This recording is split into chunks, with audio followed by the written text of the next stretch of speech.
Abstracted objects that can stand in for different things, and that can be kind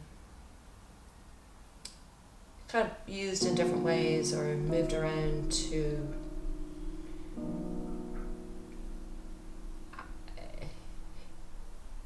used in different ways, or maybe stand in for different things depending on where they are placed, or the relationship between themselves and each other, or themselves in the space.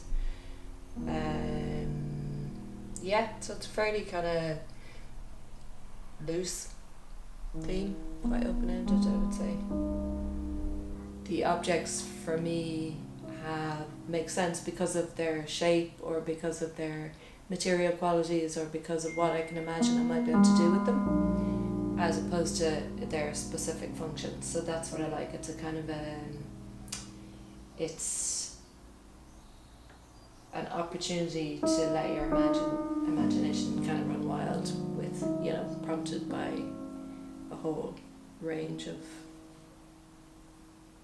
different kind of materials, I guess, different things. I like things, so sometimes I will be attracted to something for its colour, or for its, the fact that this object is so detailed. Like, if I was to try and make that by hand, obviously that would be a massive undertaking. And here it is, like $2.99, perfectly made, slightly hideous, but the colour is amazing, the detail, so it's kind of odd things that I find.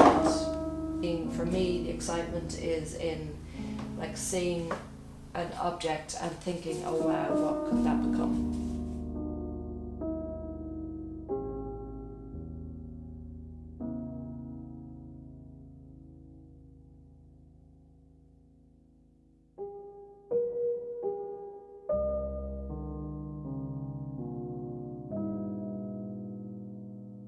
There's the pragmatic part of me that just wants to repurpose what is an item of clothing and I want to make it into the biggest possible sheet of fabric that I can. So part of my brain is thinking, just cut it up.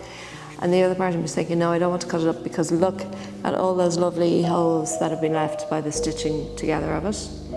And somebody has done that, and I don't want to just discard that. So I'm unpicking it, knowing that in some ways it's a waste of time, but it's kind of important, because it's paying attention to the time that somebody else spent putting it together. So I have a kind of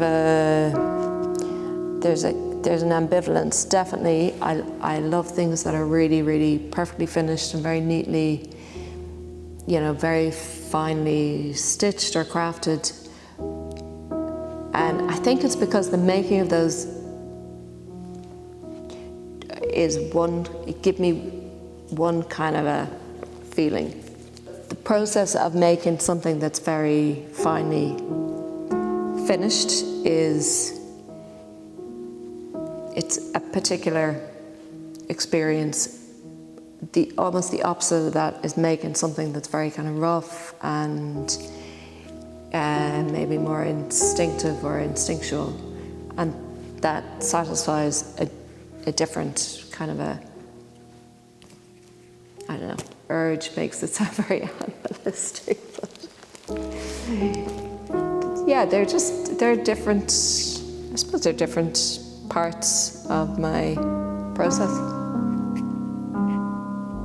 I think the process is about uncovering what things can do. So it's an exploring. It's definitely a learning process, and I think that's why it's so exhausting. And so it's brilliant. I love it. It's great fun, but it's really it it is kind of hard work as well. It's kind of tiring because it's very, there's so much learning in it. Like everything that I'm doing, I'm learning something, and then I'm not just learning this thing, I'm also seeing the possibilities that could, so it's like you're kind of unraveling a ball of wool, or how long is a piece of string. There's endless opportunities, and so yeah, that's what makes it really exciting.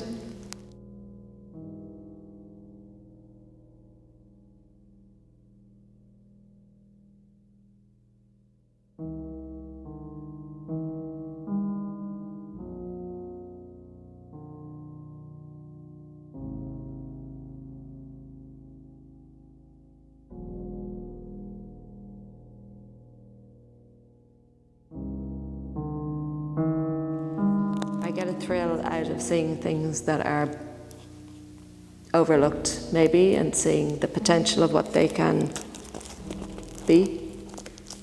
The fascination is in the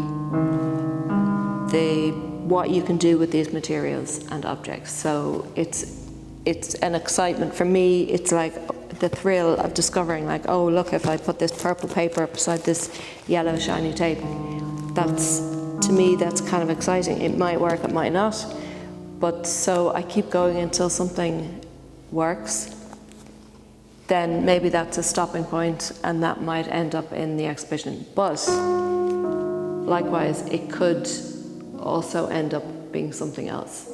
So I suppose the exhibition that you see is one possible solution, but there are plenty of others. They don't necessarily, for me, they don't need to be always finished, because if it's not finished but you have an idea of what it could be, that's enough.